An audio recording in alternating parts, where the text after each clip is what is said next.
All right, guys, we're going to make sure that you are comfortable with your Works Cited page.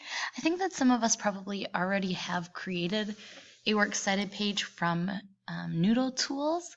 If you have one, or if you have that as a tool to use, that's excellent, and you should just keep going with that. But I'm going to show you one more tool that really works well. It's very similar to Noodle Tools. And so if you haven't created your Works Cited page yet, this is a good option for how to do so. So what we'll do is first we'll go ahead and take a look at the different sources that we used as citations throughout our essay. So one of the sources that I used in my example personal project essay was this YouTube video, What Are the Benefits of Yoga? So I'm going to go ahead and pull that up, and I'm also going to pull up any other citations that any other online texts that I might have used. And that's going to be the first step. So go ahead and get all of your citations pulled up, or any titles of books or newspaper articles or whatever. Get those ready as well. And go ahead and pause the video and make sure you have everything all together. Okay, if you'll go ahead and type in easybib.com into your browser bar, that's going to bring you to this website here. Like I said, it's pretty similar to Noodle Tools, and I think it works really well. So what you're going to do is basically copy in your link. So I hit Control-C here in my browser bar, and then come back to EasyBib and hit Control-V, or of course, alternatively, you can hit right-click and paste, and then you're just going to go to Cited. It's a really smart tool, and so it pulls up the video by Watch Wellcast. I'm just going to make sure that that's correct, and it looks like it is. So I'll go back. I will hit Cite this, and it looks like all of this is accurate. Even has the date that I accessed the website. So I can hit Continue to Final Step and create citation.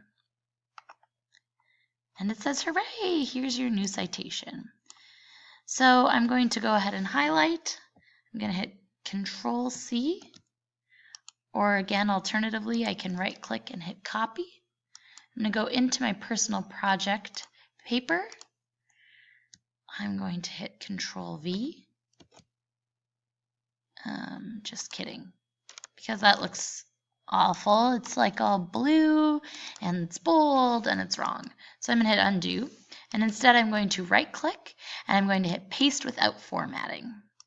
Okay, I accidentally have this in bold, which I don't want, so I'm going to unbold it.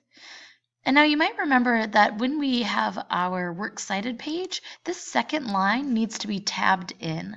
So in order to do that, I'm going to hit Enter in front of December, and then I can tab it over.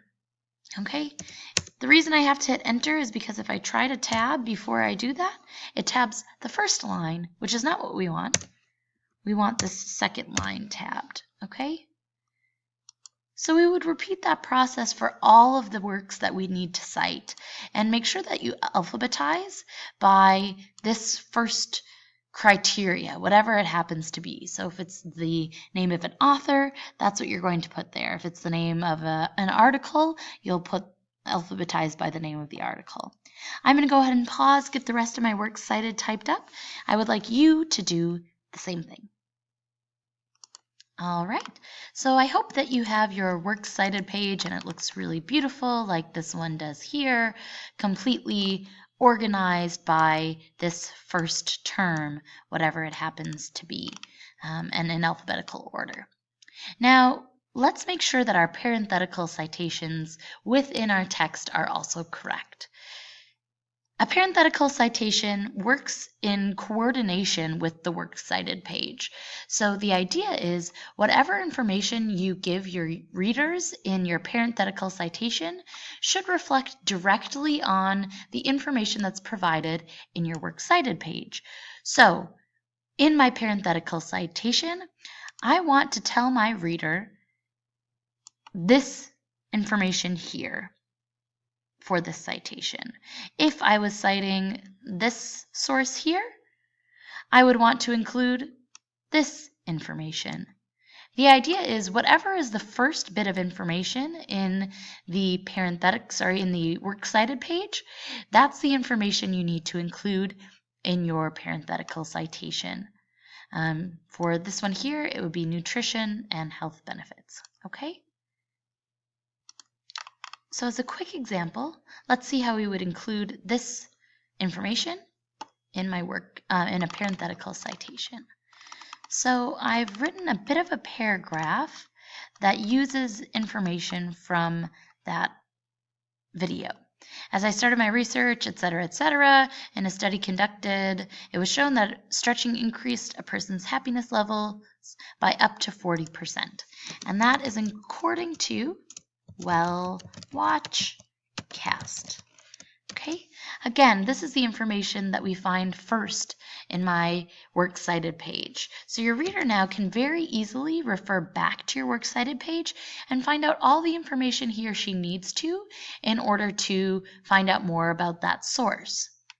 You'll notice that I pulled my punctuation out to the end of the parenthetical citation, which is the way that you need to do it. And in fact, it's even that way if we were to imagine that this was a quote.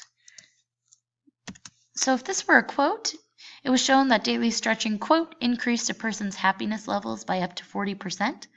You still pull the punctuation that should go here to outside the parenthetical citation. It's kind of a interesting little twist that trips some people up from time to time.